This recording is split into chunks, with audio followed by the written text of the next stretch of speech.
Tonight, we're dealing with another level 9 storm with strong winds and heavy rain.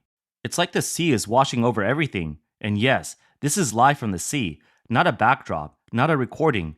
Wow, this wind is fierce. A plate of ribbon fish is just 10 yuan or so, cheaper than farm fish, and it's real wild ribbon fish. It's tough out here, too tough. I'm ending the stream. My goodness, live streaming from the sea is no easy task, guys. If you like this wild ribbon fish, please follow my channel. The waves tonight are huge. The wind is too strong. This is a live stream by the vlogger Asong's seafood flagship store. While Asong insists it's a real live stream from the sea, many viewers remain skeptical. The comment section is filled with questions. How's the boat not shaking with waves this high?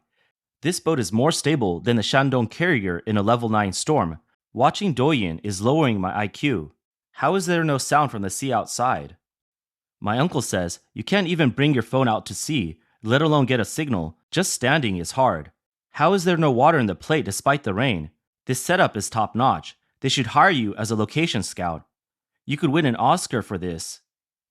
Being a popular vlogger with tens of thousands of viewers per stream, Asong does indeed go out to sea to catch ribbon fish, but as for the live stream from the sea, the authenticity is open to debate. Let's now look at the popular short videos of diving and fishing. In the clear waters, divers move skillfully, capturing fish, shrimp, crabs, and shells with precision. The footage is so vivid, it resembles a nature documentary.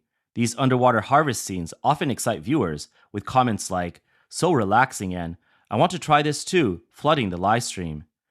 But if viewers knew how these sea harvests were made, they'd be shocked. Here's a scene secretly recorded by a viewer who came across a vlogger with millions of followers while they were quote-unquote live streaming. It turns out that what's portrayed as thrilling diving is simply the vlogger putting their face in the water and pretending to dive, with a spotlight on their head. A quick reach down, and they grab crabs and sea cucumbers they had secretly placed in the water just moments before. The wild crabs and shrimp in the footage appear unusually still, like they're asleep. This is because they were likely placed in the water to pose for the camera. One viewer commented, "I knew it was fake, but I didn't expect it to be this fake. I knew the underwater signal was too good to be true. I just saw him stream, hilarious. The blue swimmer crabs have no energy, and the variety of seafood is too concentrated. He's live streaming the diving, and you're streaming him. You'll definitely get more views." Beachcombing videos. Honestly, who wouldn't think they're the ultimate stress reliever? A wave crashes, a crab gets caught, and suddenly, all woes are forgotten. No surprise here, really, considering the beachcombing trend has blown up on TikTok in recent years. From newbies to seasoned pros, everyone's crowding the beach, digging up treasures. It's gotten so crowded now, the competition's fierce. And then, let's take a look at those beachside DIY, cook and eat on the spot live streams. 大海退潮，咱今天不吃贵的啊，只吃免。 The tide is out. Today we're not eating the expensive stuff, just the free ones. Let's see what huge sea creatures we can find here today. You've hidden this pretty well. Not bad, not bad. Whoa, this is so tender. How about a bite? Fresh. Whoa, I'm really striking a rich today. Here's a wild abalone. Is this cucumber from the other side of the ocean? Let me wash it. Oh my goodness. If you have trypophobia, this pile might just drive you crazy. Here we go. Let's grab another crab with its claws out. What's this? Oh my goodness, I found a nice snail. Another small snail. Some sea crabs. Let's cover it up. Time to cook. Let's crack open this crab. It's too much effort to break open a crab, so we'll just eat it like this. How about this small abalone? It's so tender. Delicious. And here's my secret weapon. This combination is really perfect. But the viewers are skeptical. The comments section quickly turns into a debunking discussion. I haven't seen such big abalone by the sea in Dalian. This is so fake. I dive for abalone every day, and we use hooks to catch them. You can't just grab them with your hands. Clearly, those are market bought. I could overlook everything else, but how does a cucumber grow in the sea? This vlogger, Bossway Beachcombing, who has 2.8 million followers, goes all out to entertain her fans. First, she was surrounded by octopuses, giving her hand a free cupping treatment with red, round suction marks. Viewers commented that it looked more professional than actual cupping therapy.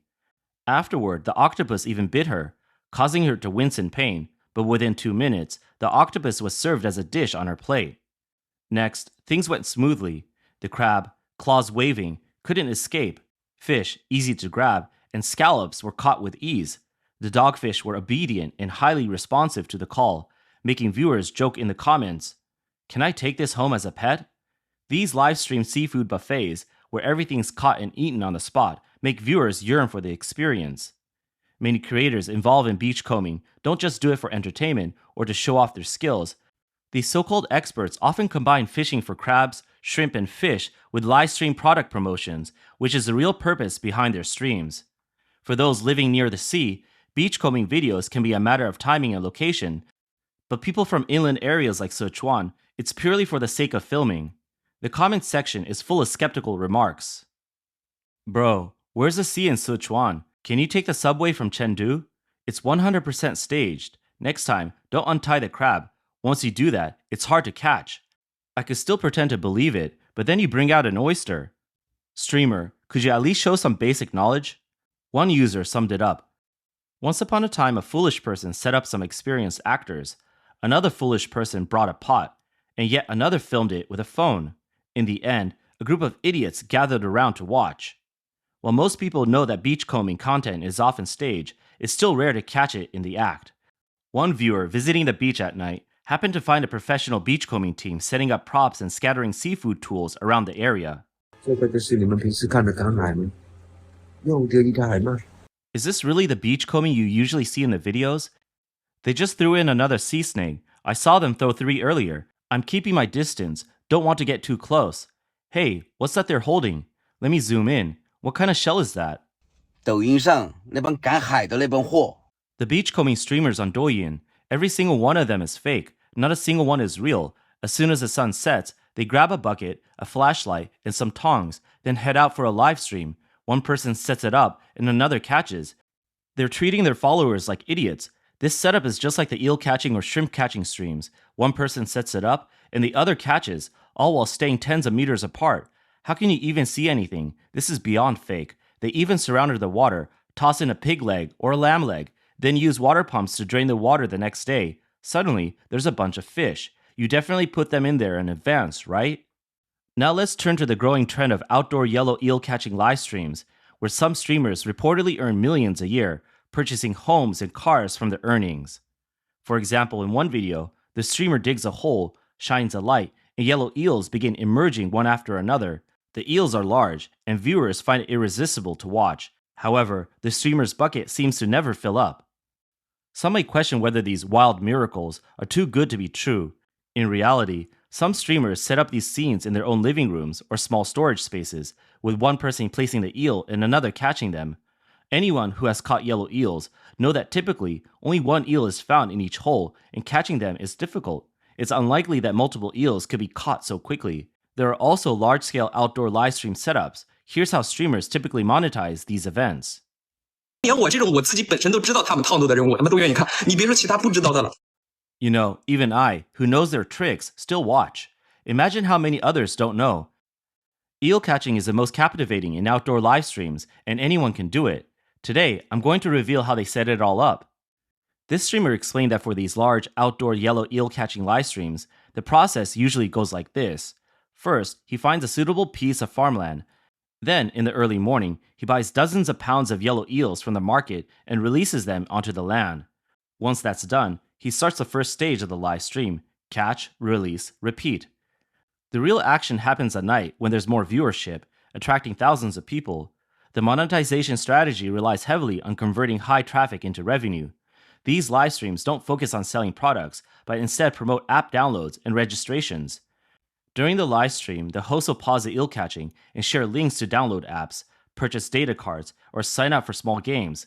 Each app registration brings in about 50 yuan. With 100 to 200 registrations a day, the income can be quite substantial. It's clear that Chinese ingenuity is often applied to deceptive practices. Now, let's take a look at some classic tricks used in live streaming sales. 兄弟们认真看看吧，这就是直播间卖货啊，骗老铁的套路。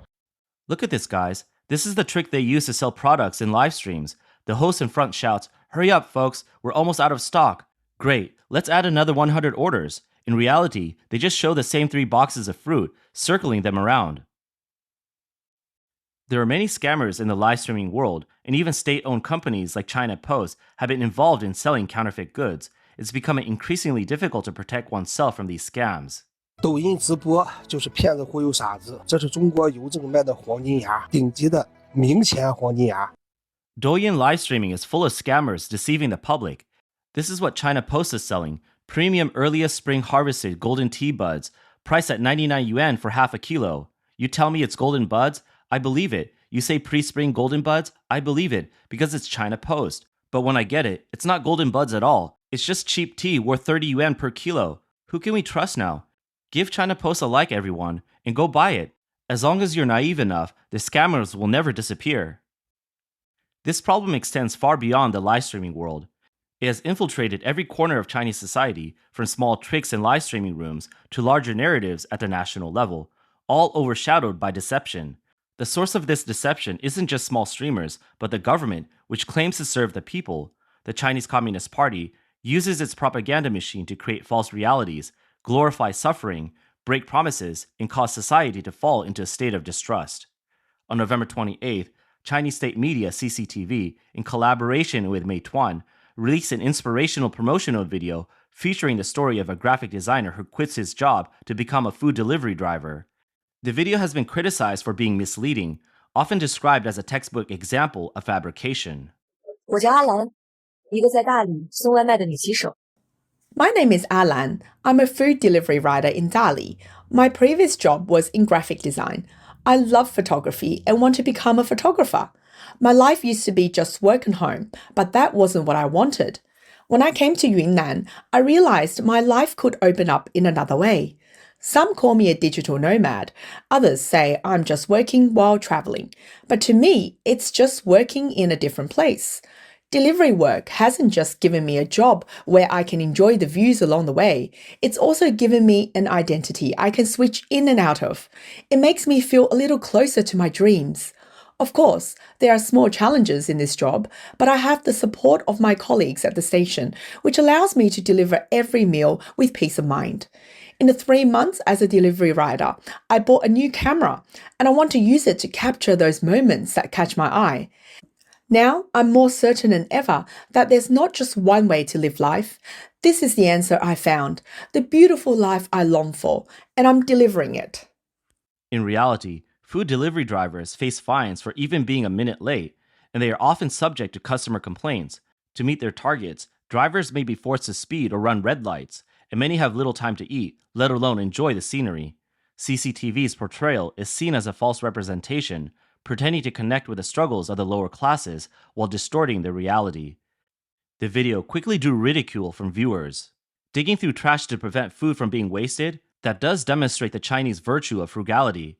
Working 12 hours a day in a factory, not to earn money, but to improve hand-eye coordination. The state propaganda machine always manages to make these absurd, why not eat meat porridge educational videos. It makes it seem like Meituan delivery users are effortlessly getting their meals, and delivery drivers are risking their lives for the job, all of which are deliberately exaggerated. But honestly, CCTV's promotional video really insults the intelligence of the public. Even though there's a high percentage of people who have been misled by education, constantly airing these kinds of videos is just as unbearable as those fake wartime dramas. One viewer summed it up: the most shameless, insidious, and cruel form of praise is using the struggles and suffering of the poor as inspirational stories to deceive them. Following the backlash, CCTV removed the video, but many viewers responded by creating parodies to express their frustration. 我送一单外卖就赚几块钱。 I make just a few yuan per delivery, but I still saved up enough to buy this camera. I thought, from now on, when I'm making deliveries, I can take photos of the scenery along the way. This view is absolutely beautiful. Even if I get fined for being this late with delivery, I think it's worth it. I just love these roadside views. I deliver food every day. When I drop it off, I snap a photo of the delivery and let the customer know. Isn't that just delivering and taking pictures at the same time? 边送外卖边拍照吗？ I even get a workout while working at the construction site. 现在我一天得干12个小时。 Now, I work 12 hours a day. I wake up early and clean the city, helping maintain its image while enjoying the first rays of sunshine each morning. 在开网约车的日常太惬意。 Driving a rideshare is so relaxing. Holding the wheel, Driving through the streets, I get to take in the city's changing scenery and hidden routes. The more I drive, the more I love it. On November 30th, a video from Kunming, Yunnan went viral. It showed a food delivery driver eating at a restaurant while carrying his child. Viewers compare this scene with a happy food delivery driver in the CCTV video, highlighting the stark contrast between the two portrayals. Looking at the delivery workers on TV, then looking at myself, it feels like we're in parallel universes. This kind of promotion is pure nonsense, a result of misguided thinking. Praising suffering is the worst. After enduring too much hardship, we need to be fed some motivational chicken soup to stay strong, to prevent people from lying down in exhaustion. The more we deceive today, the stronger the backlash from this group will be in the future. So, what kind of scenery do delivery drivers experience? It's none other than the landscape of the CCP's oppression of the Chinese people. Starting December 1st, cities across China began an aggressive campaign to phase out old national standard electric bikes. The government claims it's for public safety, but in reality, they are confiscating electric bikes that many low-income workers, including delivery drivers, rely on to make a living. These bikes are essential to their livelihoods and the hope of their families. Even legal professionals have criticized the government for confiscating these bikes without consulting the owners, arguing that it violates property rights. But under the CCP's rule, human rights are disregarded. Violating property rights is of little concern. Just days after praising food delivery drivers, the government took action against them. It's the height of irony. The CCP has long been adept at brainwashing the public, using various forms of deception to manipulate perceptions. On December 1st, multiple media outlets reported a new study led by the School of Public Health at Peking University, claiming that women who have 3 or 4 children face the lowest risk of death. While this may seem like technological progress, many viewers immediately saw through it. The country wants you to have 3 to 4 children. If they need 10, the study would say that 10 is best. Maybe Peng Liyuan, China's first lady, should have a few more Calabash brothers. Giving birth to a member of the standing committee would lower the risk of death. I have data to support that. This is not a study, but rather another piece of pro-birth propaganda. Back in May, China Blue news outlet reported that a 26-year-old woman grew 3 centimeters taller after giving birth, and others claimed they grew from 163 centimeters to 170 centimeters after having a second child. A viewer mocked, "Growing from 163 to 170 centimeters seems a bit much. Have a third child and you'll end up like Yao Ming." From heroic mothers to growing taller by 3 centimeters, the CCP's propaganda has shifted from forced policies to softer, equally absurd approaches. During the one-child policy, the Chinese government imposed forced sterilization and heavy fines. Now, in response to a population crisis, they're spinning tales of the benefits of having more children. Why? Because the real struggles of ordinary people, high housing costs, low wages, and a failing healthcare and education system are ignored while hollow data is used to deceive. In the party's narrative, science is merely a tool, and the true suffering of the people doesn't exist. Isn't a regime that claims women can grow taller after giving birth one of the biggest deceivers? Compared to them, those small-time fake streamers are nothing. Sadly, under the Communist Party's prolonged brainwashing, many people have lost their critical thinking and autonomy. Take, for example, this elderly man. Grandpa, do you hate Americans? Yes, Americans are bad. Have Americans ever cheated you, taken your land, bullied you, or insulted you? No, I just hate them because others do. The young woman sees through it clearly. In a society made up of liars and fools, people don't hate the ones lying, they hate those who expose the lies.